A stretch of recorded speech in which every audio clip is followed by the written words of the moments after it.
Hello, I'm Mark Murphy. I'm founder and CEO of Northeast Private Client Group and the author of my third book, The Ultimate Investment, which will be in airports and bookstores and online very, very soon.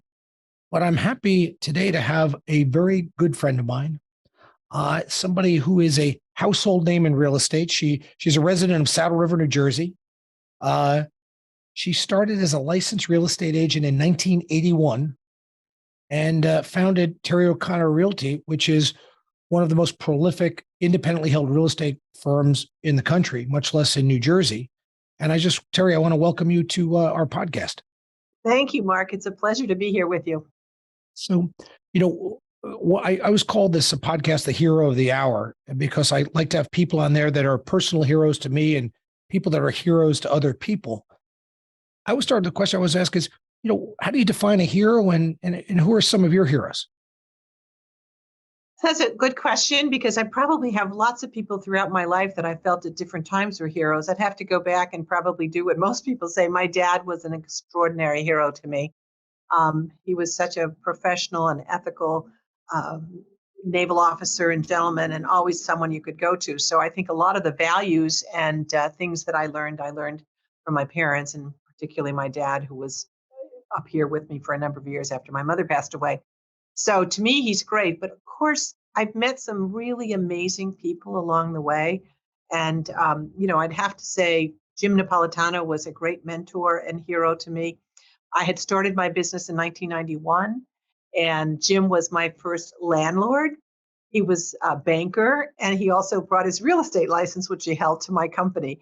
And he allowed me, when I was a brand new little fledgling company, to join him on meetings that the bank had with clients, talking about the real estate aspect of what's going on in the market and all. And the bank also allowed me to do some of their business when they took back a house or that was in foreclosure or they needed some help with something. So I have to give him a lot of credit. And I enjoyed him for, 30 plus years of having him be part of my kind of conversation every time I did something interesting.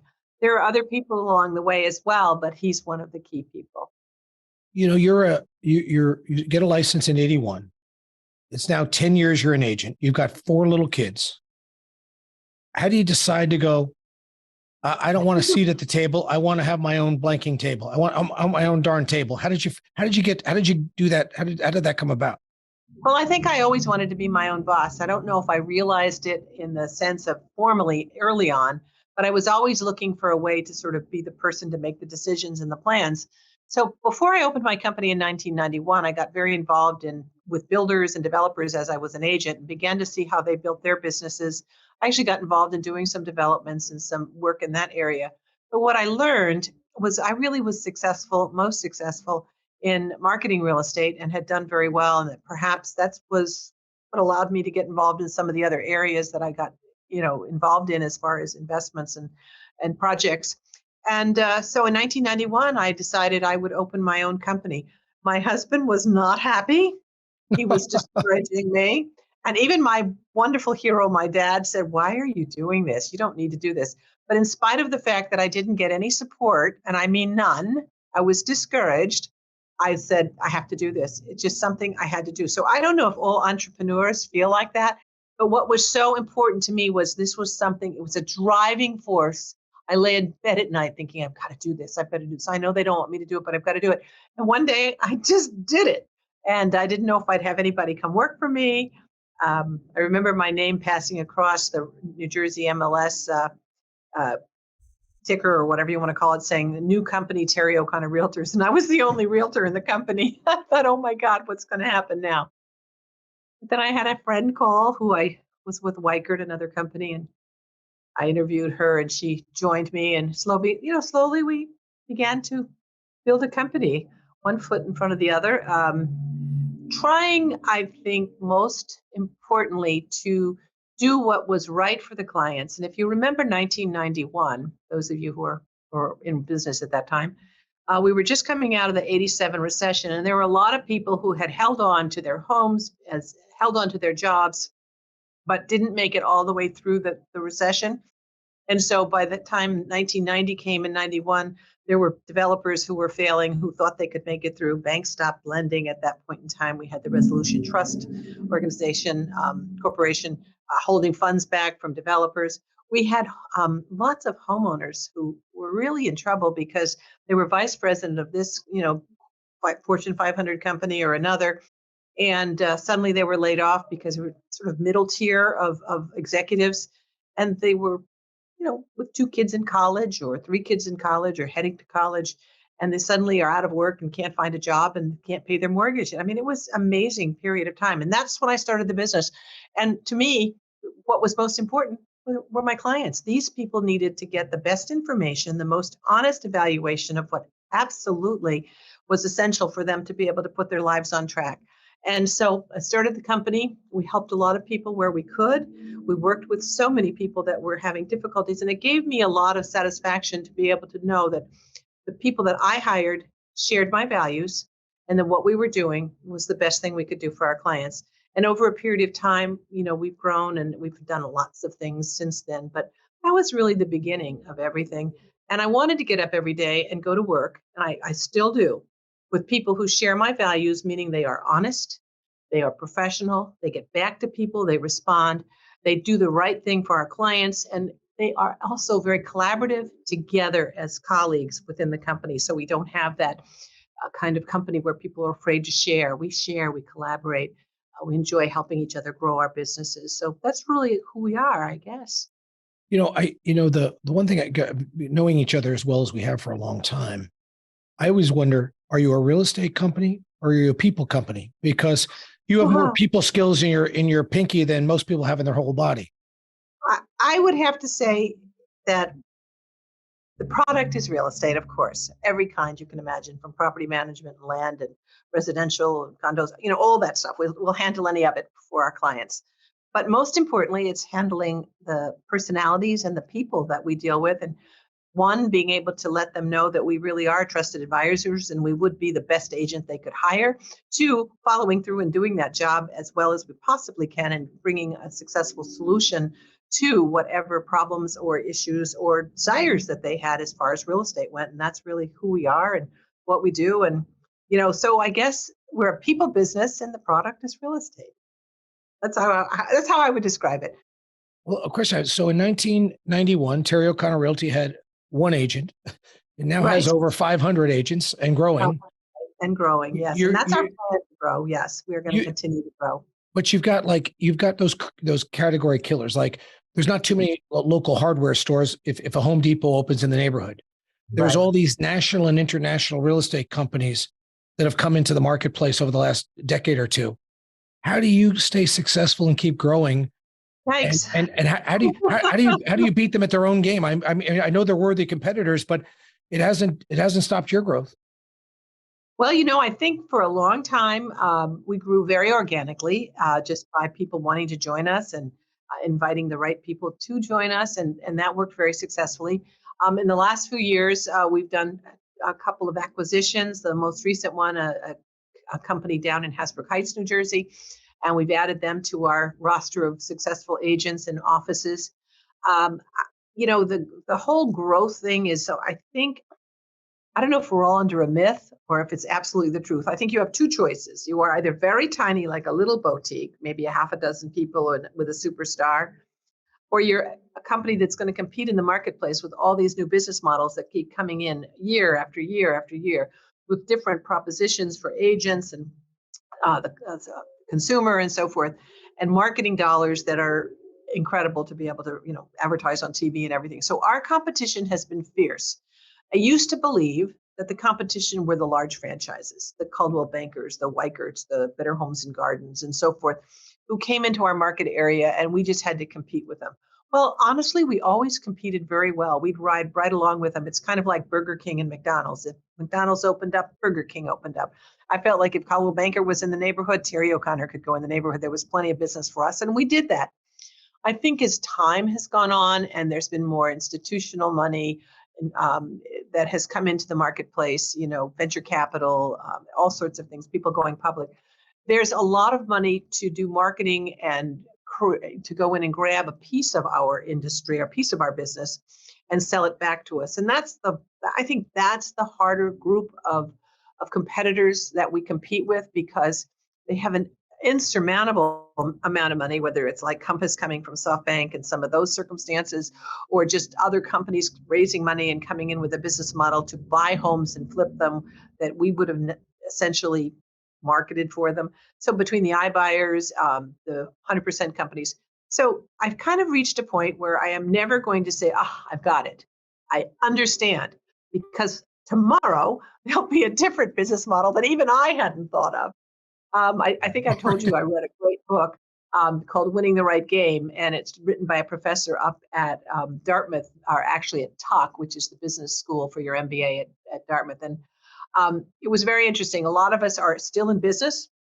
We're doing very well. We have a lot of competition, but people are constantly nipping away at our bottom lines, trying to take that bit of business they can cull for themselves and sell back to us. To me, that's the biggest challenge in staying vital. We've been able to do that. We're constantly looking at how we continue to do it. And of course, one of the areas that you asked about growth, I think tying it back, growth is an essential thing to be able to feed what we're doing now with some of our ancillary businesses that we've added to, be more profitable. One of the things I've always admired about the O'Connor family is I work with a lot of family businesses, and there's a lot of them that really don't like each other very much. There's a lot of them that have transfixed the business that is front and center ahead of the family. So they're more business partners than family members. And one of the things that I admire about the best families like yours is you've been very successful. I know 3 of the 4 kids. I know all 4 kids. 3 of them work in the business. 1 does not. And it seems like you like each other almost all the time. And the family almost always supersedes the business, which is hard to do. How have you been able to, what advice would you give to people that are either in a family business or people that are considering bringing their kids or grandkids or whoever into their businesses? I mean, that's a tough thing to pull off, I'll tell you. Well, I'm not sure I ever thought my children would come into the business. I really wasn't planning on it. I started this business without really any idea how it would scale. I wasn't looking to be big. We grew, and suddenly I had this bigger company. And about 20 years ago, my son Matt, who had his own little consulting business and had worked in New Orleans for a software company developing different businesses' software needs, came to me, and he joined us. I've been using him as a helper all along for my tech stuff. And finally, it was like, Mom, I've been waiting for you to make me an offer. Previously, my daughter Kate and my son Joe had their real estate licenses and were acting as salespeople within the company. There was kind of a natural evolution. Kate was a teacher for 10 years. I didn't know she had a real estate license, but that was not her main focus. And when she eventually stopped teaching after 10 years and became a full-time real estate agent and one of our top agents in the company, and a hugely important resource for the leadership of the company. I mean, she has wonderful ideas. She sees things very clearly. So although she's not running an office or doing anything like that, she oversees all the real estate licensing school business, and she participates in all of our meetings. Joe, who is our company photographer since he's, maybe 25 years now, and does very well, and has created a little empire for himself buying houses. I think he owns 7 or 8 individual single family homes that are rented right now. They're all very real estate focused, but together we just get along. To me, they're more important than, the money. They are part of my company, and I listen to what they have to say. I still have the, final decision on certain things and most things because I'm still the sole proprietor. But at this point, that's probably going to change as they become owners of the company. But I have no doubt that they will work well together in the future. I hope to be here a long time with them doing that. We just have a very fortunate family. We love each other. We also understand each other. We're not all the same. We're not perfect. And some of us have strengths that the others don't have. And hopefully we don't ask you to do something you don't do well, that we ask you to do the things you do well. And that's, I guess, how we've succeeded. My experience is that anybody that poses themselves, their families to be perfect, are the most dysfunctional families. Everybody's got I think by definition, every family is dysfunctional. There's just the degree of dysfunction that each family has. And I'd put your family at low dysfunction, but we have our moments, but I think overall, the compelling family love for one another, and examples of their grandparents and parents have helped. And they're all good parents themselves. So, family matters to them as a priority. What if I was an aspiring real estate agent thinking about becoming a realtor? Why would I pick Terry O'Connor Realty as opposed to maybe some of the other other firms that are out there? What would be what would be the unique differentiator there? Well, I think I get asked that question a lot, Mark. Yeah. It's not something that I haven't heard before because I interview a lot of people who are interested in getting their real estate license. Some before they've even gotten a license, others thinking about getting a license, others already with a license with another company. And what I can say about our company is I have absolutely no doubt that we have the best training to get somebody up and running. When you get your license, you're licensed to go out and do business, but you have no idea how to do it. In order to be a successful agent in today's world, you have to be competitive. You have to understand the market. You have to understand all the environmental issues that could impact a transaction dramatically. You need to be able to understand how to build your business. I mean, there's a whole element today of not just having the company provide you with leads and you don't have to do anything else. That's the old days, they're long gone. You have to be a business developer and almost really, truly an entrepreneur yourself. So those agents coming to our company are given such terrific support from our corporate staff and their managers and so forth that between our training, between the many, many tools that we have that we teach them how to use, they can communicate because of all of our digital communication and so forth with so many people. Our social media is very strong for them. So I have no problem saying to anyone uh, who might be interested in real estate, but most definitely we are different. And I can differentiate the reasons why. And the other thing we do is we provide most of these services at no cost to our agents. So you take someone who's trying to get started and doesn't have much income, and it might be a few months or more before they actually have a transaction, being able to get the best training and service and support and not have it, keep you from continuing in the real estate business because you have so many fees and so forth. So I think in the end, it's win-win for them. It's win-win for us. And our culture, which I know a lot of people talk about, but it's truly culture of somewhat like a family. I think people tell me that all the time who work here. So I also get a lot of calls from attorneys and people like that who close with our agents, and they'll make a specific point to call me and say, working with your agents, it's the best. They all know what they're doing. They're professional, and that's kind of what differentiates us, I hope. Well, I know that to be the fact.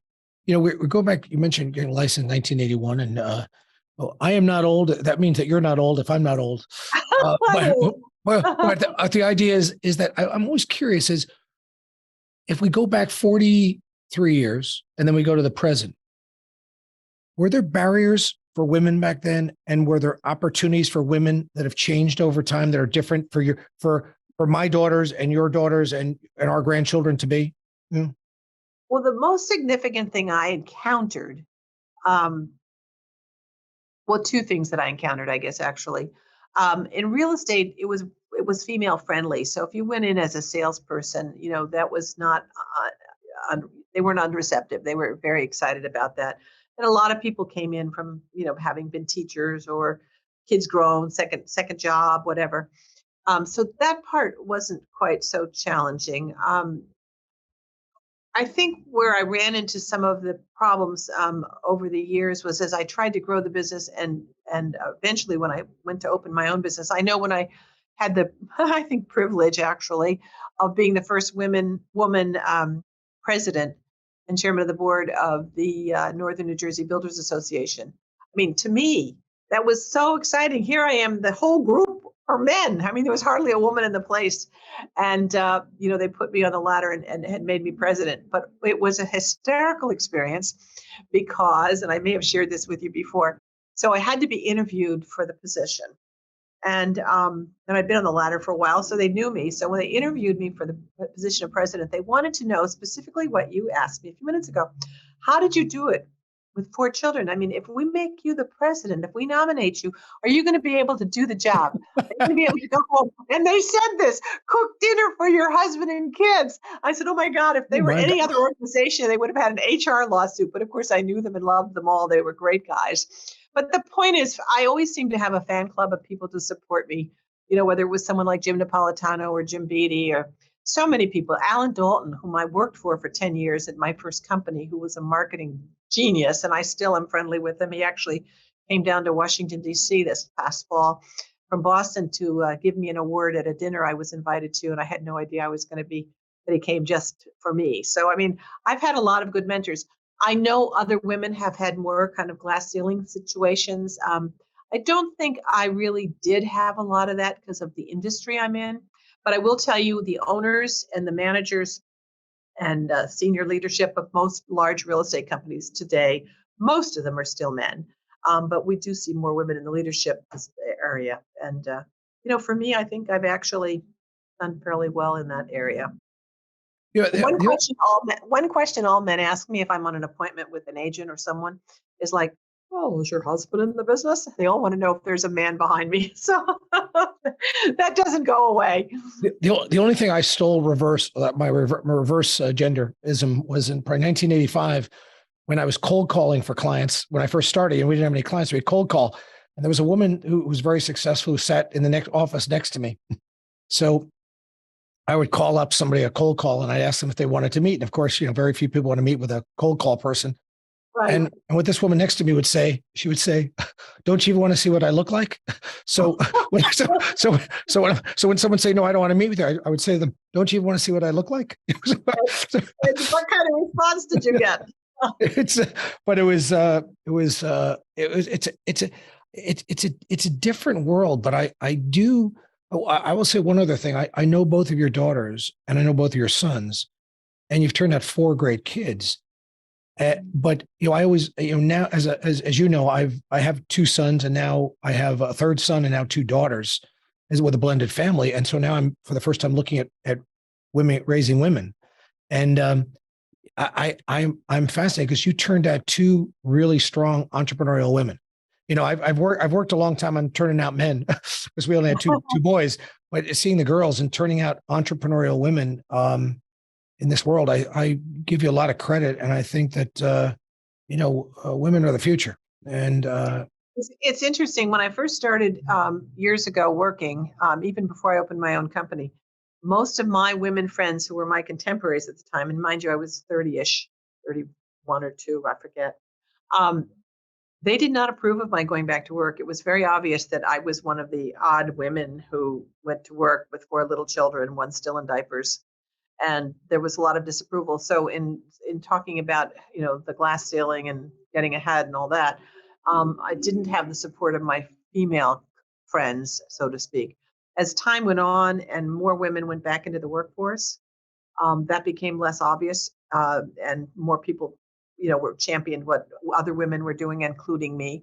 And one woman who was particularly nasty to me at one point, when she said, "Your children are neglected, you're working, that's not fair," came up to me years later and said, "Oh my gosh, I can't believe what happened. Your kids turned out okay and everything's good. And I'm sorry I ever said those things to you." And I said, "Well, isn't that great?"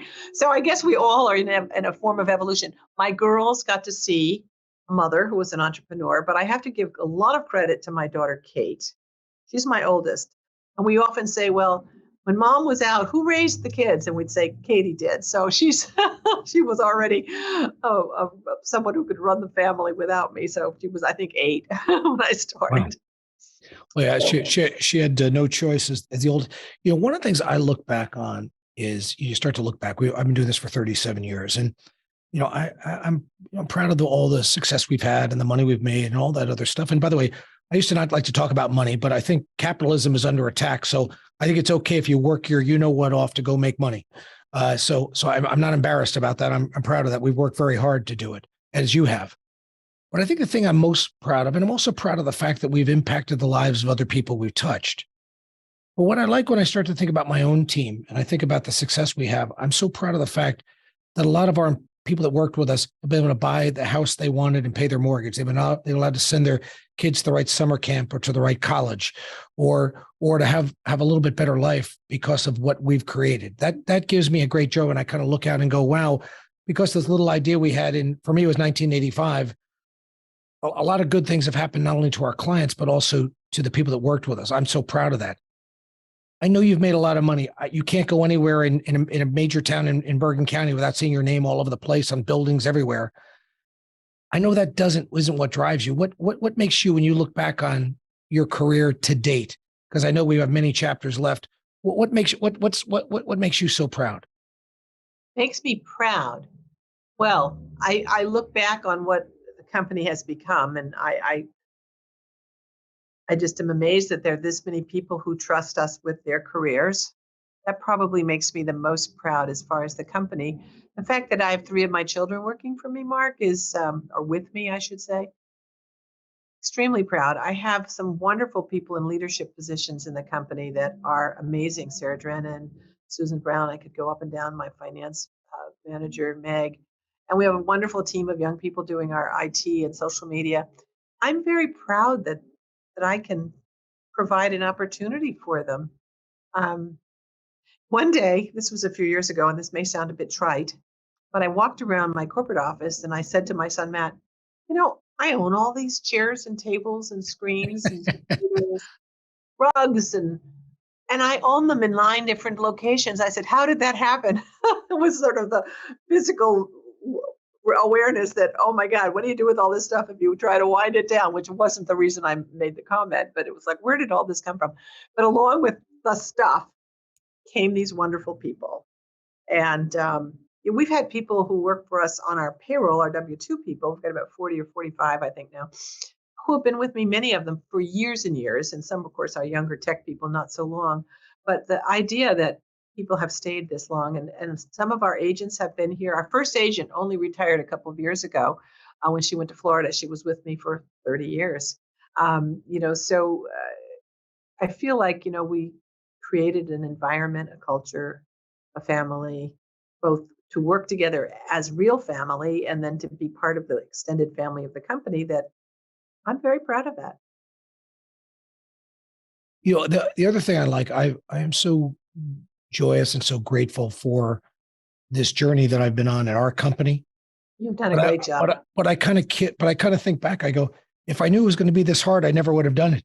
What do you think about? What do you think about that? I actually have said that myself. I mean, I met you years ago when I don't remember how many years ago, 30 years ago, Yeah, 30-ish years ago. Jim Napolitano brought you into the board of the American Lung Association. We were on the board together. Yeah. Exactly. And so I've known you a long time as well, and much more so maybe the last 20 years or 25 years. But I've asked myself sometimes if I knew I was going to get to this point. And also, as the company got bigger and it's more to manage and there's more, I always said that when you can build this big thing, but when that snowball starts rolling back on you, it rolls backwards a lot faster than it goes, then you can push it uphill. So, would I have done it again? I don't know. Perhaps not. I'm not sure. But I would have done something if it wasn't real estate. I think there was just, I don't know if other entrepreneurs feel this way. There was just something inside me that said I have to do my own thing. It could have been a number of different things that I didn't think of. But as I think I've shared with you, Tom was the one that said, you need to go back to work. We need the money. And you should get a real estate license. And I looked at him and said, what? Are you crazy? I'm not getting a real estate license. And finally he convinced me. And the first day I was in real estate school, where I put on pantyhose and got dressed up and wasn't with just little kids in sneakers and jeans, I went, oh, there is a world of grown-ups out there. This is very exciting and stimulating. And so I was like, from going forward from that, without ever having made a plan to go into real estate, I just found it fit like a glove. I grew up in a military family. We moved every year or 2 years from, Hawaii to Panama to Europe to the north, south, and west coasts of the US, lived all over. So it was kind of a natural to understand and have empathy for families who are relocating, children coming in at high school age or middle school age who are leaving their friends behind in Chicago to move to New Jersey, or the trailing spouse, male or female today, who is giving up their job in another city to come with the other spouse that has gotten a promotion and having to start over. So when families relocate and move entire, groups of their kids and schools, it's a big deal. So, and it can be very heartbreaking and difficult for them.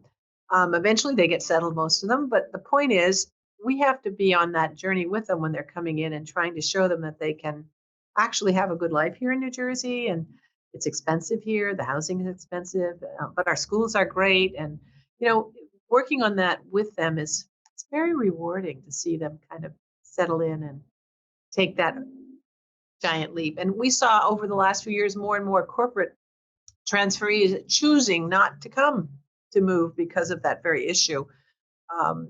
That they're taking lateral positions just to be able to keep their kids in school systems. So for those that take the challenges to relocate, then it's nice to be able to share that journey with them. I first of all, I want to thank you for taking time out of your busy, busy day to be here. But I always say, I don't think you're nice, Terry. I think you're truly kind.